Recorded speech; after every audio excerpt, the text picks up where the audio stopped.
kasih Ibu. Ya, seperti langsung. Terima kasih. Masya Allah. Ya. Betul. Tadi salah satunya adalah karena dalam Islam kita Islam itu mengajarkan bahwa segala sesuatunya itu kita akan dihisab, betul ya Bapak Ibu. Segala sesuatu itu akan dihisab, maka ada perkara yang harus kita pertanggungjawabkan di akhir hari nanti. Dan salah satunya adalah dari mana harta itu dan bagaimana caranya kita menggunakannya. Baik nih Bapak Ibu, karena ini sangat penting, makanya kita ajarkan kepada anak-anak kita agar tetap di jalan yang benar ya Bu ya. Oke, karena begitu pentingnya untuk Bapak Ibu kita sudah hadirkan 2 narasumber yang ahli di bidangnya. Yuk kita undang bersama-sama ke atas panggung ada Ibu Yuri Fatia Zumara dari Bank Indonesia selaku asisten direktur Bank Indonesia. Silakan Ibu Yuri. Yang kedua itu ada Ibu Niputu Destia dari KNEKS dari Direktorat Industri Halal KNEKS. Silakan Ibu Dita.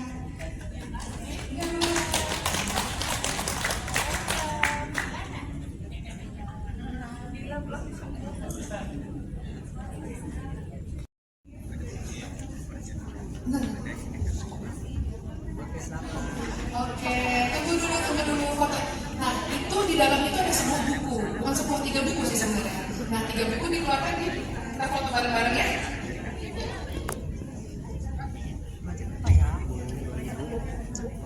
Saya juga. Oke, nah.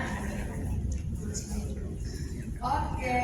1, 2, lagi 1, 2, 3. Tahun 7 sampai 12, 13 sampai 15 dan seterusnya. Nah, next. Mungkin ini ranahnya akan adalah oleh Mbak Dita nanti. Tapi mungkin sedikit aja kalau dari kita di Bank Indonesia bahwa untuk mencapai target itu tadi kami mensupport Bank Indonesia KNEKS melalui ini. Bapak Ibu bisa lihat bahwa ada buku referensi HR itu sudah kita terbitkan.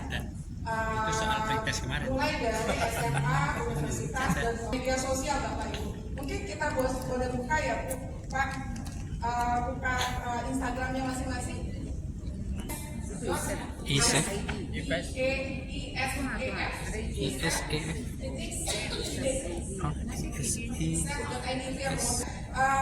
pertanyaannya adalah apa sih kepanjangan ISEF? ISEF. Betul Bu? Kepanjangan ISEF saja. Indonesia Syariah Economy Festival.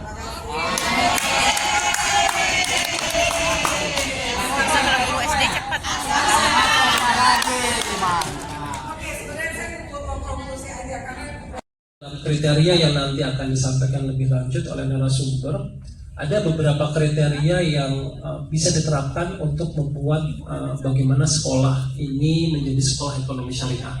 Ada kriteria yang terkait aktivitas kantin halal, ada terkait dengan koperasi syariah, ada terkait dengan zakat, infak, sedekah dan wakaf gitu. Jadi semua aspek pendidikan yang ada di level sekolah itu kami coba berikan semacam materi dan juga pendampingan. Jadi nanti Bapak Ibu selama 2 hari ini akan mendapatkan semua materi, baik aspek materi terkait dengan kurikulum maupun non kurikulum, dan nanti ada semacam post-testnya juga, ada monitoring evaluasinya karena ini juga menjadi program yang secara berkelanjutan karena nanti kan kita perlu pantau sejauh mana implementasi di tempat Bapak Ibu sekalian di SMK 1, di SMA 10 itu seperti apa evaluasinya, apa tantangannya, sehingga nanti ketika misalkan mau membuat kantin halal itu progresnya seperti apa yang bisa kami bantu, kurang lebih seperti itu. Karena nanti dalam proses monitoring evaluasinya kami juga akan berkoordinasi dengan Komite Daerah Ekonomi Keuangan Syariah karena di Riau ini juga sudah ada KDKS-nya, di mana ketuanya adalah Pak Gubernur sendiri, ketua KDKS, sehingga nanti dalam pelaksanaannya juga tentu ini akan sepengetahuan dan memang menjadi program dari KDKS Provinsi Riau juga, bukan hanya program dari KNEKS. Itu bahwa satu tetes darah itu memang sangat berharga sekali. Jadi kalau kita bisa menghidupkan nyawa orang itu luar biasa. Dan Islam maksudnya itu menjaga nyawa.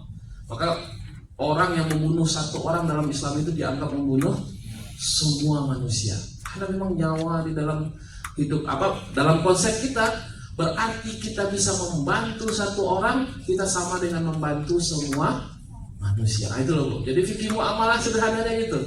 Bisa kita membantu satu orang masyarakat dalam pandangan kita berikan bantuan kepada mereka berupa pinjaman dan itu bisa jadi membantu semua masyarakat. Saya baru beberapa hari yang lalu, saya mah tak punya uang kan. Kemudian di daerah saya itu, saya kebetulan ada mereka yang sedang susah, mereka punya usaha. Kemudian saya bilang, aduh gimana, saya juga nggak punya uang, maklumlah dosen kan, ya dibelinya gitu-gitu aja ya Bu ya. Pergi habis dapat pagi habis sore gitu kan, dapat sore habisnya pagi. Tapi karena kita ingin punya kerjasama dengan beberapa orang, akhirnya saya pinjamkan cari uang dananya di Basnas. Basnas kasih bantuan 5 juta, alhamdulillah sekarang berkembang Bu. Selesai 5 juta saya bilang bagus, nanti saya akan datang ke Bank Rio Kepri. Makanya saya hadir ke Bank Rio Kepri ini. Nanti kalau bagus saya bilang Bank Rio Kepri harus bantu nanti untuk pembiayaannya. Bagus lagi kita carikan dana lagi, insya Allah. Kenapa kita nyawa, akal, harta gitu kan? Akal ini semua senantiasa kita gunakan menjaga keturunan dan lain sebagainya dan harta. Kemudian berikutnya Ibu, ini masuk materi yang terakhir karena memang agak cepat-cepat ya Bu ya. Jadi materi kita yang terakhir tentang kaidah fikih, kaidah al-qawaid al-fikih, karena materinya 3. Yang terakhir itu al-qawaid al-fikih. Intinya ketika kita memahami syariat, kita paham yang 5 ini saja, insya Allah kita bisa menjawab semua masalah. Jadi umpamanya kita paham kaidah-kaidah dasar, seapapun yang ditanya orang itu bisa kita jawab. Yang pertama, segala sesuatu berdasarkan niat. Al-umuru bimaqasidiha. Apapun apa yang kita lakukan itu pasti yang dilihat itu niatnya dulu. Kalau niatnya benar, insya Allah. Makanya kan, apa yang menjadi dasar itu adalah niatnya. Kemudian al-yakinu la yazalu bisyak. Kalau kita sudah yakin dengan perbuatan kita, sudah bismillah. Makanya dalam Islam itu di dalam sholat namanya Allahu Akbar, Allah. Itu tidak boleh dalam syariat itu tidak boleh. Kalau kita sampai berulang-ulang takbir itu tidak boleh. Kalau kita sudah berniat Allahu Akbar, dah selesai. Karena keyakinan kita kepada Allah itu tidak akan bisa mendatangkan yang namanya syak atau keraguan. Al-Qur'anul Jalul. Pada prinsipnya dalam hukum syariat itu bagaimana kita bisa menghilangkan semua kedororan. Maka mamanya ya Ibu, di dalam konsep nanti di sekolah kita, bagaimana mamanya tidak ada satu orang pun yang susah di sekolah tersebut. Itu satu. Kemudian yang kedua, bagaimana masyarakat di sekitar itu juga mendapatkan kemaslahatan. Yang ketiga, bagaimana anak-anak itu bisa mendapatkan ini salah satu yang sekarang saya kembangkan juga ini Bu. Di kampus itu saya ketua lembaga wakaf Universitas Muhammadiyah Riau. Jadi konsep wakaf yang ingin kita kembangkan ini pada kedepannya kita pengen tidak ada satu anak pun yang putus sekolah. Jadi apapun alasannya tidak boleh dia berhenti sekolah karena kita ingin menghilangkan semua kesulitan. Maka yang saya pikirkan bagaimana kita punya aset-aset wakaf yang sangat banyak. Jadi saya pernah teringat kenapa Harvard, kemudian McGill, kemudian kampus-kampus besar di Amerika itu dia bisa memberikan beasiswa yang banyak. Ternyata kuncinya adalah wakaf. Mereka namanya nggak wakaf, namanya endowment. Tetapi konsep yang mereka gunakan adalah konsep wakaf. Kenapa? Mereka punya aset wakaf yang sangat banyak, punya pom bensin, punya ini, punya itu. Bahkan kemarin ada satu kampus itu Muhammadiyah, kampus Muhammadiyah Malang itu dia punya aset itu 1,7 triliun, itu dana nganggur nggak dipakai. Saya bilang kasih ke saya aja gitu kan, biar saya kelola jadikan aset yang produktif dan lain sebagainya. Untuk apa nanti mahasiswa itu nggak ada. Kalau anak sekolah nggak ada namanya cerita putus sekolah. Kalau di luar negeri rata-rata anak nggak bayar Ibu. Cuma kita Indonesia ini dia masih belum bayar. Kenapa? Belum kita produktifkan aset-aset wakaf kita yang luar biasa. Kemudian al-masyaqqatu tajlibut taysir. Kalau sudah ada kesusahan, maka harus ada keringanan. Makanya kalau kita nggak bisa sholat berdiri, duduk, nggak bisa duduk, berbaring, nggak bisa berbaring, apa namanya, sesuai isyarat itu ya. Kalau nggak isyarat juga batil lagi kan, memang udah waktunya, umurnya gitu kan. Tetapi intinya masyaqqah, begitu juga dengan ekonomi syariah. Artinya tidak ada kesusahan, tidak ada di dalam prinsip ekonomi syariah itu yang konsepnya itu susah. Artinya secara hukum semuanya boleh. Kita lihat bapaknya apapun nanti mungkin dari praktek Bapak Ibu mungkin nanti di sekolah kita bisa perhatikan apa saja kesulitannya, itu bisa membawa dalam hukum Islam boleh kita ringankan. Al-adah mahkamah yang terakhir, hukum-hukum yang sudah standar di masyarakat kita itu bisa menjadi hukum. Contoh sederhananya itu di Sumatera Barat itu ada hukum pusaka tinggi, pusaka rendah namanya Ibu ya. Itu kalau dalam konsep Islam kenapa Bu harta itu nggak dibagi kepada anak keturunan? Anak keturunan ya Bu ya. Jadi pusaka itu, uang itu udah bagi aja, nanti anaknya mau jual-jual. Ternyata rahasianya Bapak Ibu, saya perhatikan dan saya buat t-shirt di situ. Kenapa pusaka tinggi itu nggak boleh dijual? Boleh. Maka umpamanya gini. Sebenarnya di dalam konsep syariah kita sebenarnya lebih menekankan tentang konsep mudharabah ketimbang murabahah. Mudharabah ini kita bagi hasil itu ya, ketimbang murabahah. Kalau mudharabah kita kan meletakkan uang ke dia, nanti usahainlah untuk apa gunanya sehingga berkembang, nanti untung kita bagi sama. Itu namanya mudharabah. Sedangkan murabahah, udahlah dari awal kita sepakati saja berapa keuntungan nanti yang saya dapat, saya sebagai pemilik modal. Gitu kan, keuntungannya berapa? Saya yang punya uang, nanti keuntungannya yang untuk saya berapa marginnya. Sebenarnya yang lebih Islam pengen itu mudharabah. Cuma masalahnya bagi kawan-kawan yang bergerak di bidang koperasi kan kesulitan untuk membuat pengawasan, membuat ini, sehingga memang di Indonesia pun yang paling banyak transaksi itulah transaksi murabahah yang sudah margin keuntungan kita tetapkan berapa persen dan lain sebagainya. Itu sebenarnya untuk kemudahan. Tetapi kalau seandainya ini yang dilakukan oleh Sidogiri tadi ya Pak ya. Jadi Sidogiri tadi konsepnya yang digunakan konsep mudharabah. Jadi umpamanya ada tadi ke depannya lah kita pengennya. Umpamanya tadi seperti apa tadi? Seperti ada dia letakkan uang, dia jalan di pasar-pasar Pak. Jadi di pasar, dia di setiap pasar itu ditaruh itu santrinya. Di situ dia punya kayak counter gitu. Kemudian dia berikan ke tukang pasar itu. Setiap hari diambilin duitnya.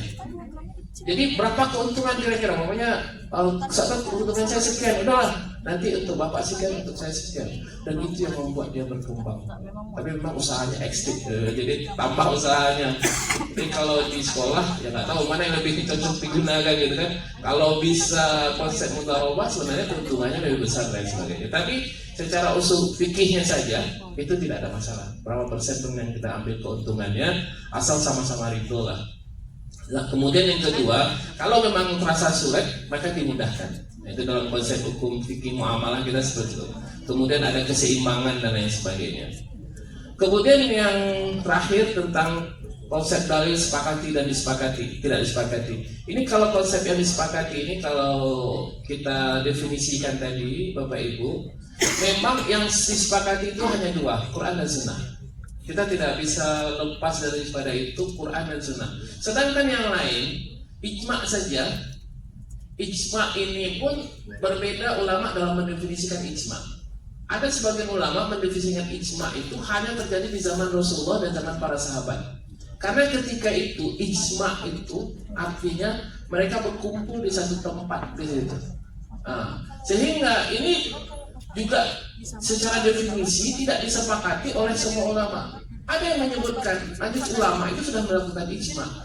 Kenapa sudah berkumpul sebahagian ulama? Ada yang menyebutkan lain, enggak ijma, karena kan nggak masuk ulamanya Malaysia, nggak masuk ulamanya sini. Yang mestinya ijma itu ulama secara keseluruhan. Maka ini yang kita sebut tidak disepakati, Bapak Ibu. Jadi yang kita sebut tidak sepakati itu bukan hukumnya, tetapi pemahaman dari berbagai mazhab itu tidak. Tapi kalau Quran dan Sunnah memang tidak ada yang menolak. Itu sudah disepakati. Kemudian umpamanya tentang kias. Boleh nggak kias kita terhadap satu hukum pada hukum yang lain? Maka nanti pemahaman kias di satu mazhab berbeda dengan pemahaman kias di mazhab yang lain. Apalagi maslahah. Boleh nggak kita menggunakan konsep pengambil hukum itu secara maslahah? Maslahah itu intinya ada kemaslahatan maka dia boleh.